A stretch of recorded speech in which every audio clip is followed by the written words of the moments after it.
Muy buenas noches, gracias por acompañarnos como todos los miércoles en la noche. Los últimos días la actividad del volcán Popocatépetl acaparó la atención y nos mantiene pues, a todos con la expectativa de las alertas. El semáforo de alerta volcánico se elevó a amarillo fase 3, un nivel que exige la movilización de protección civil ante cualquier posible evacuación. Este nivel es el último nivel preventivo antes de activar las alarmas ante una posible evacuación. A pesar del aumento innegable de la actividad en las últimas semanas, también es cierto que los niveles se mantienen en el umbral que es conocido desde 1994, cuando el volcán Popocatépetl comenzó la actividad después de 70 años de inactividad, que despertó este volcán y otra vez empezó a lanzar estas fumarolas. Las únicas 2 evacuaciones masivas de las poblaciones aledañas al volcán tuvieron lugar en diciembre de 1994.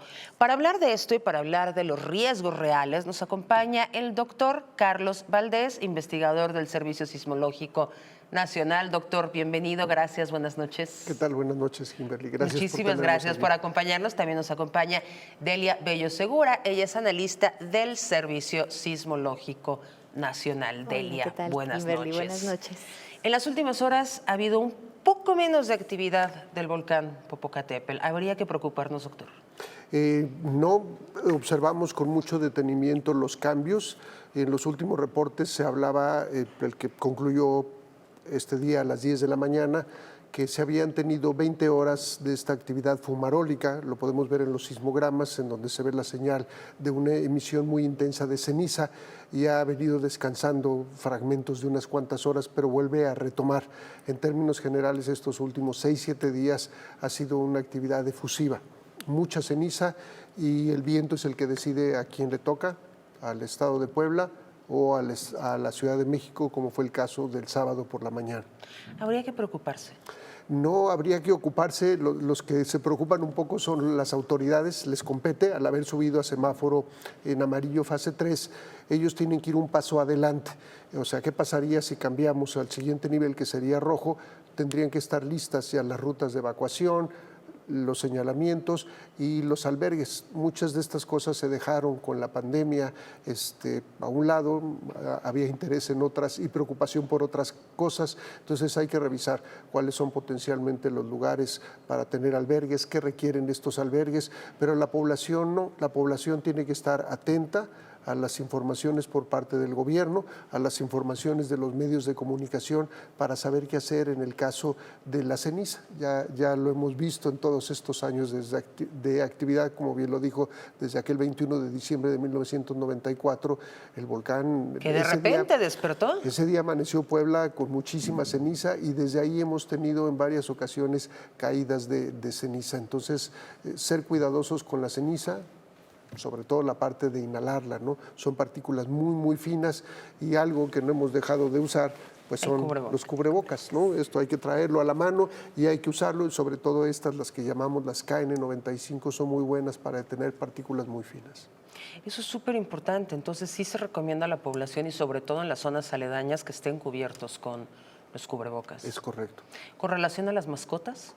También se nos olvida, le ponemos el platito al gato, al perro, y si en el plato cae ceniza, la ceniza a veces tiene vesículas, es como una pequeña esponjita, tiene partículas en donde lleva gas, y parte de este gas se disolvería en el agua y hacerla no necesariamente tan potable, y además la ensucia. Ninguno de nosotros nos gustaría tomar un vaso con agua con una cucharada de tierra, que probablemente no es tóxica, pero sabe rara, y además cepillarla, ¿no? Eso que les caiga polvo, esta ceniza. Entonces, tener mucho cuidado con las mascotas, y también con la población pequeña y con los adultos, porque los pequeños andan jugando y se llenan de ceniza, y los adultos a veces pues no nos damos cuenta de que nos está cayendo ceniza. Entonces, son los grupos vulnerables, ponerle un poco de atención a ellos. Por supuesto que más adelante vamos a hablar acerca de todas las recomendaciones que se da para evitar cualquier tipo de situación, porque ha habido casos de rinitis, dermatitis, asma, etcétera.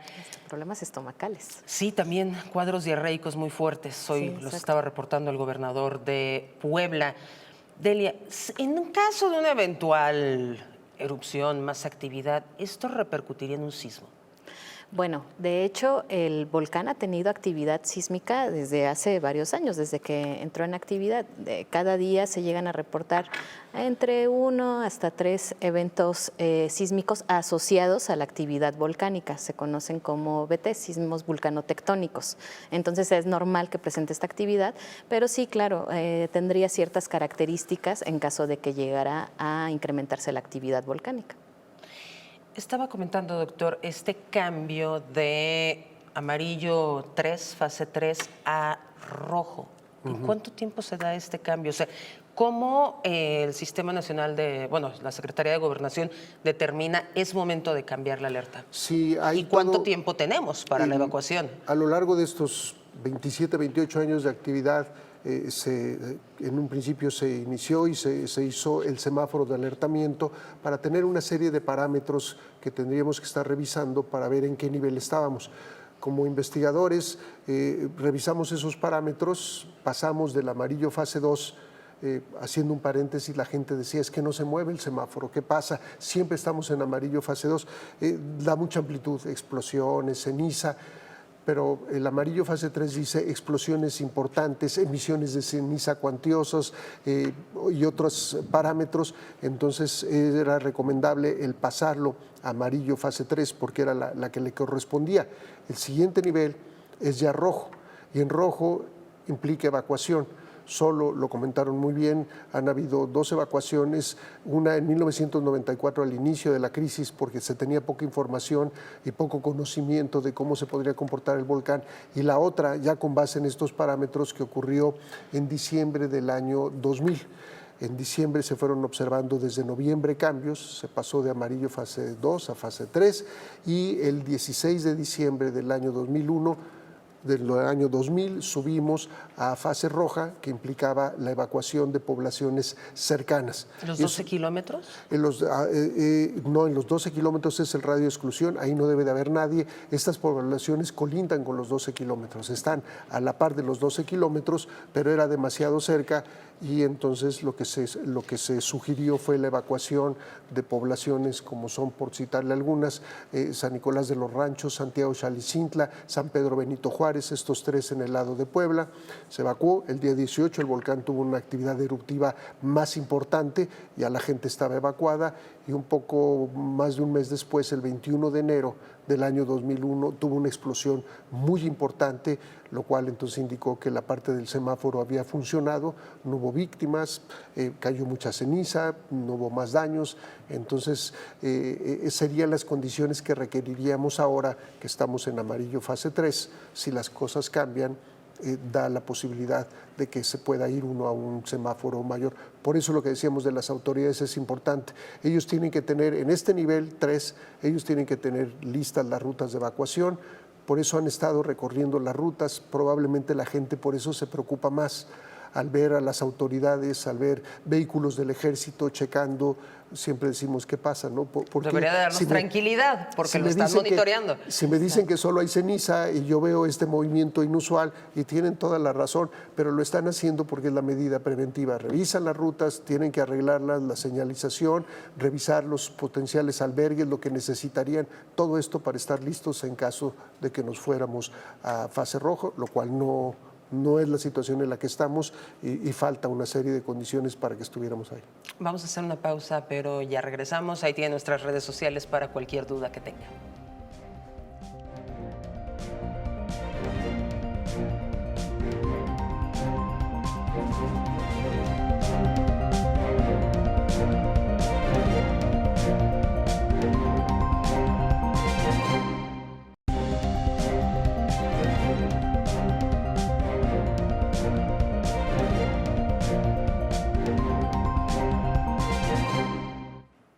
Y bueno, aparte del Popocatépetl, México cuenta con más de 2,000 volcanes que están identificados, 48 de ellos están activos o son potencialmente activos. Además, aproximadamente el 60% de la población en áreas que en el pasado han experimentado los efectos de los volcanes, gracias a la fertilidad de sus suelos, están ahí porque también los volcanes traen cosas positivas a la población que vive ahí. Delia, Como son del sismológico, tenemos que aprovechar, porque esta es una duda que tenemos todo. ¿Qué pasa con los microsismos en la Ciudad de México? Bueno, pues también son parte de la actividad normal que se ha presentado desde hace décadas, desde que tenemos registros, porque de hecho desde antes ya se presentaba esta actividad en la Ciudad de México. Sin embargo, la instrumentación en la Ciudad de México, es decir, los sensores, tienen poquito, son de hace unas cuantas décadas. ¿Por qué todos creemos que es un fenómeno que está pasando? Porque todos dicen, qué raro, nunca había temblado con epicentro Ciudad de México y ahora está sucediendo. Lo que pasa es que también hay un problema en la memoria histórica, porque de hecho ya hubo una secuencia importante en 1981, fue una secuencia que ocurrió en el mismo lugar donde está ocurriendo la actual, fue en febrero del 81, y se registraron varios sismos. El problema es la memoria histórica, que se nos olvida, o la otra cuestión que pasaba en aquellos ayeres es que no se reportaban de manera tan rápida los sismos. Entonces la gente podía asociar que esos sismos que sintieron eran sismos que ocurrían con epicentro lejano a la Ciudad de México. Para cuando se reportaban estas localizaciones ya habían pasado varios días y ya no le tomaban mucha importancia. En este momento, con las redes sociales y esta buena comunicación que tenemos, la localización se reporta casi de manera inmediata, ¿no? Pasan unos minutos de que ocurre el sismo y ya se está reportando la localización. Entonces, bueno, esto ha dado pie a que la gente crea que en este momento está temblando más, pero no, de hecho ya tenemos varias décadas de estos registros sísmicos. Eso es súper importante porque de repente escuchamos toda clase de especulaciones, ¿no? Si la ciudad se está hundiendo, qué está pasando, si es culpa del cártel inmobiliario, toda clase de especulaciones. Y es bien importante saber entonces que estos movimientos, desde que hay registro, se dan en la Ciudad de México. Sí, de hecho hay fallas dentro de la Ciudad de México. Cuando se formó algo que llamamos la faja volcánica transmexicana, bien lo decías hace un rato, hay varios volcanes, bueno, ahí se formaron varios volcanes, del volcán de Colima, el Popocatépetl, Pico de Orizaba, y en esta formación de esta cadena de volcanes también se formaron fallas. Hay fallas, no nada más en la Ciudad de México, también en Morelos, en el Estado de México, en Jalisco. Hace un año tuvimos una secuencia sísmica en el estado de Guanajuato. Entonces, el detalle es que la Ciudad de México está tan densamente poblada que obviamente llaman la atención este tipo de sismos. Y se nos olvida que también hay sismicidad en otros estados donde no es tan cotidiano que escuchemos que haya sismos. ¿Se tiene registro en estos microsismos de la Ciudad de México que haya habido uno de intensidad considerable, doctor? Los registros de los que habla Delia llegan cuando mucho a la sugerencia de magnitud 4. Este sismo que ocurrió el 10 de mayo, a las 22 con ese 20, jaloneo que muchos hablaron, tuvo una magnitud de 3. Podríamos decir que es un sismo intenso. Ahí hay que utilizar la palabra intensidad, que es otra escala. Es una duración muy corta, lo dice muy bien Delia, para cuando nos damos cuenta.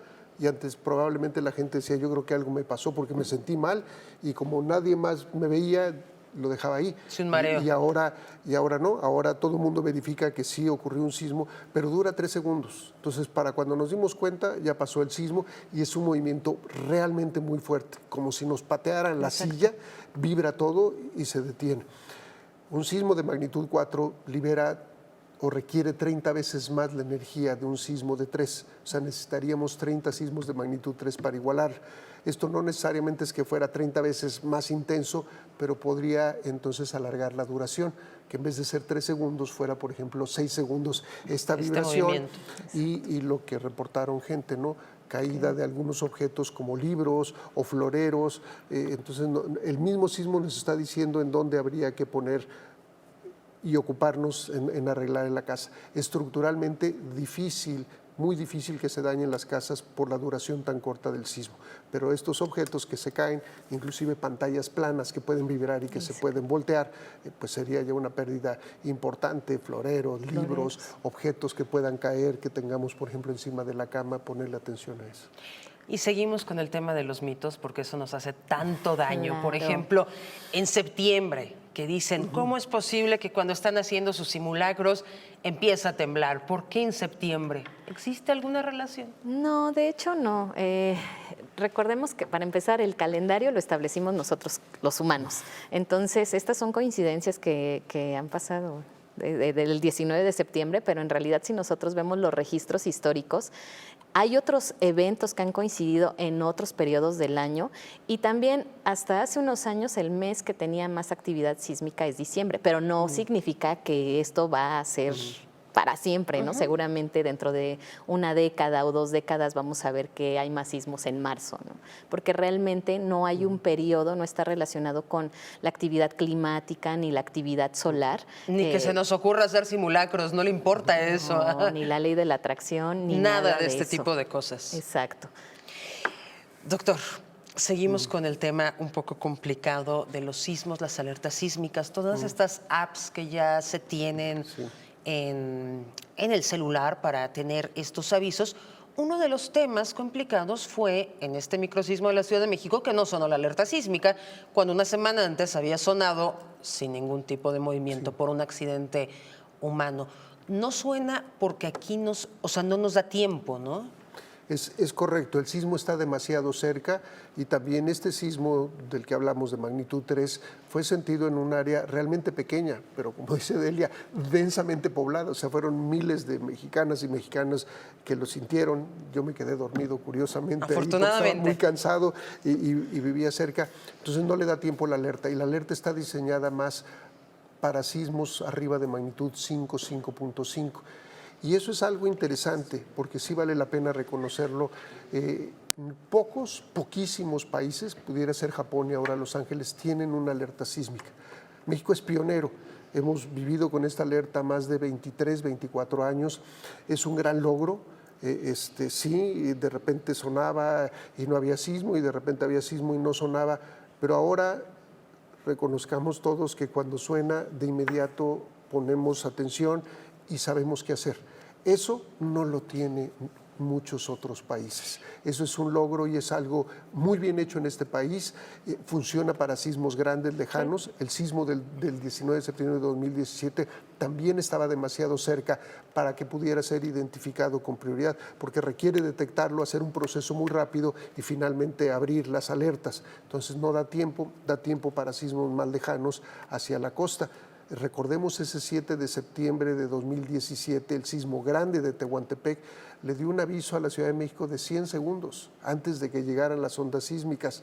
Muchos países pagarían por un sistema con esas características. Entonces aquí la sugerencia y no solo eso, nuestros programas de protección civil, nuestra capacidad de evacuación, sí tenemos una muy importante educación en esta materia. Vamos a hacer una pausa, pero ya volvemos.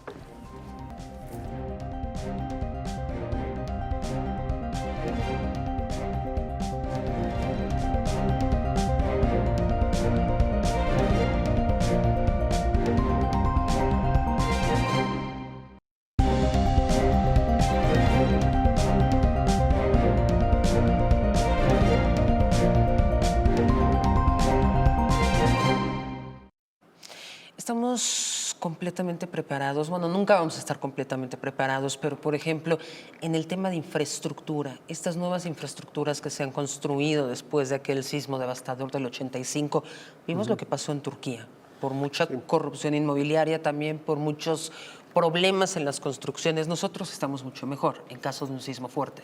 Sí, en México se han implementado una serie de reglamentos de construcción, el 57, el 79 y después en el 86, después del 85. Ese código del 86 considera muchos aspectos de la Ciudad de México, la zonificación sísmica de la Ciudad de México y el comportamiento de los edificios. Un efecto muy importante era el golpeteo. Tendemos a construir pegados a la siguiente construcción porque queremos ese espacio, entonces los edificios de diferente altura se mueven y se golpean. En este caso, por ejemplo, la mano, se incrementan los esfuerzos en este lugar y el edificio más alto tiende a lastimarse. Ahora hay un requerimiento de una distancia basada en la altura de los edificios y el lugar. Entonces, lo que sí tenemos que hacer es seguir primero los reglamentos de construcción y lo otro, ¿qué pasa con las casas que son más viejas que esos reglamentos? La ley no es retroactiva, entonces nadie nos puede obligar si la casa se construyó en 1960 a pasar el reglamento del 85. Lo que conviene es revisar la estructura, ver la edad que tiene y fortalecerla. Hay técnicas de fortalecimiento que no son muy caras y que le van a permitir, probablemente ya las vio mucha gente, en estructuras que son ángulos de acero en las columnas y después soleras de acero, y esto hace que esa columna que era más débil ahora tenga mayor resistencia. No es una técnica muy costosa, claro, hay que preguntar cómo hacerlo, y va a mejorar la capacidad de resistencia de una casa que fue construida hace 60 o 70 años. Esa es una de las partes, y la otra es lo de los simulacros. No solo hacer los simulacros cuando lo propone el gobierno, sino inclusive a nivel familiar, ¿no? Un día en la noche, si es el cumpleaños de alguien, después del pastel, decir si estamos celebrando la vida, ¿por qué no revisamos qué deberíamos de hacer en caso de un sismo? ¿En dónde nos paramos? ¿Dónde están las llaves? Si tenemos una mochila de emergencia, ¿quién se hace cargo otra vez de los pequeños, de los mayores? ¿Cuál es el punto al que hay que ir? ¿Nos salimos o nos esperamos? Todo eso nos va a fortalecer y hacer que estemos preparados en cómo reaccionamos y que estructuralmente nuestras viviendas estén adecuadas. Y hasta el tema de las mascotas, porque ha cobrado una importancia y una conciencia que antes no se tenía. Vemos hoy, desde los simulacros hasta las evacuaciones verdaderas, cuando suena la alerta sísmica, la gente sale con sus mascotas. O no se sale si no tiene las mascotas. Entonces, nosotros que tenemos gatos, lo que hacíamos es para que se acostumbraran a la transportadora, dejar la transportadora, por ejemplo, en la sala. Entonces, porque cuando la veían, dice, voy al veterinario y ya sabe, ya se escondían. Y en cambio, cuando la veían ahí, se metían, y cuando entonces había un sismo ya era muy fácil meterlos y sacarlos. Entonces tenemos que responder ante estos animalitos, de los cuales pedimos mucho y nos dan mucho, entonces también protegerlos, ¿no? Y que son parte de la familia. Son parte de la familia. Regresemos un poco al tema que nos convoca hoy, que era lo del volcán. ¿Qué medidas hay que tomar? Acá tenemos algunas que emitió la Secretaría de Gobernación a través de la Coordinación Nacional de Protección Civil: evitar, por supuesto, la exposición a las cenizas, no hacer ejercicio al aire libre, también en caso de tener que salir a la calle, protegerse ojos, nariz y boca, como comenta el doctor con los cubrebocas. No automedicarse y no utilizar gotas para los ojos. En caso de tener esta sensación de basuritas, hay que acudir al médico, no se estén autorrecetando. Hay que retirar la ceniza de techos para reducir el riesgo de cualquier colapso por peso acumulado. Recoger con escobas y palas la ceniza acumulada en la calle para evitar que tape los drenajes y con ello posibles inundaciones, y meter eso en una bolsa de basura, no lo tiremos nada más así. Mantener perfectamente tapados los recipientes en los que acumulamos agua para uso o consumo de las personas, y también lo dijo el doctor Carlos Valdés, para las mascotas. ¿Qué agregaríamos? Estar al pendiente de la información que nos da quién. Senapred. En el caso oficial para los volcanes, Senapred, y en cuanto a otro tipo de información, Protección Civil de las localidades, es importante seguir las recomendaciones, y también del gobierno estatal y gobierno federal. ¿Qué fue lo que pasó que el aeropuerto suspendió actividades tantas horas? Sí, la ceniza es particular, bueno, es abrasiva. Abrasiva quiere decir, el origen de la ceniza es la pulverización de la roca. Cuando pensamos ceniza, pensamos un papel que se quema y lo hacemos polvo. En este caso es roca molida. Hagan de cuenta que tomamos un martillo, un mazo y hacemos polvo. Entonces corta. Si yo tallo el parabrisas del auto fuerte, lo voy a rayar. Entonces, en los aeropuertos y con los aviones, la infraestructura del avión, las alas son muy delicadas, son de aluminio. El aluminio es un material muy suave. Si se encuentra un avión, una emisión de ceniza volcánica, le va a lastimar el parabrisas, le va a lastimar la parte del fuselaje, y si se ingiere o lo ingieren los motores, se va a pegar a la parte del motor, y va a hacer que no funcione adecuadamente y pueda perder potencia y pueda ser una tragedia. Entonces, eso requiere de que no haya circulación de aviones. Claro, podemos mandarlos por otras rutas, pero cuando aterrizan en aeropuertos en donde hay ceniza, la parte de la ceniza, con los motores tan poderosos, la van a ingerir y vamos a tener ese problema. Y otro de los elementos importantes en la ceniza es las comunicaciones. Todos dependemos de este aparatito. Como son partículas sólidas, van a evitar que pase, por ejemplo, la luz, pero también la transmisión de las ondas con que recibimos la información en el celular. Entonces, si queremos comunicarnos, nos vamos a dar cuenta de que no funciona muy bien. Tomemos medidas de precaución. Donde sí hay mucha ceniza, esta comunicación, que es esencial, ahora no va a funcionar. Ahora me recuerda una pregunta: ¿qué es lo que pasa cuando hay un temblor que no podemos utilizar el teléfono? ¿Es la saturación? Se saturan las líneas y muchas veces por seguridad, bueno, tiene que ver con también el tema de las antenas, entonces se bloquean un rato las líneas de celular. Es importante también tener un radio de pilas para poder recibir la información a través del radio. Y creo que muchos en la actualidad ya no contamos con un radio precisamente porque... Nadie, porque nuestra vida depende Ya nadie. enteramente del teléfono. Todo está aquí. Todo está ahí. Todo, pero ya la gente ni siquiera se aprende el número telefónico de su pareja, de su papá, de sus hijos, ¿no? Sí. Exacto. Sí, lo adecuado es una pequeña bolsita, se me olvidó traerla, ahí la tenía, en donde guardamos, por ejemplo, una pila para el celular, el cable, una lista de los teléfonos, como lo acaba de decir Delia. Yo le pongo un billete de 200 pesos, que muchas veces lo recojo. ¿Por qué? Porque si vamos a comprar algo y no hay energía eléctrica, por ejemplo, por un sismo, no nos van a poder cobrar. No funciona la forma de cobrar, no puede ni siquiera escanear el código. La tarjeta. Otra de las cosas que vale la pena tener es un pequeño silbato de una lamparita colocado en ese lugar en donde nos pueda ayudar y señalizar. sido muy útil. Entonces, y algo todavía más importante, un USB, Un USB que con tenga nuestros toda la información escaneada, actas de nacimiento, actas de matrimonio, facturas, las escrituras, todo. Y todo cabe en una mochilita muy pequeña que podemos traer por todos lados. Y eso aplica también para las personas que viven en lugares donde no hay riesgo sísmico, porque en cualquier momento estamos expuestos. Se nos acabó el tiempo, pero les agradecemos muchísimo que hayan estado con nosotros el día de hoy. Delia, gracias, doctor Carlos, y gracias a usted que nos acompañó. Quédese que ya viene Pantalla de Cristal. Muy buenas noches.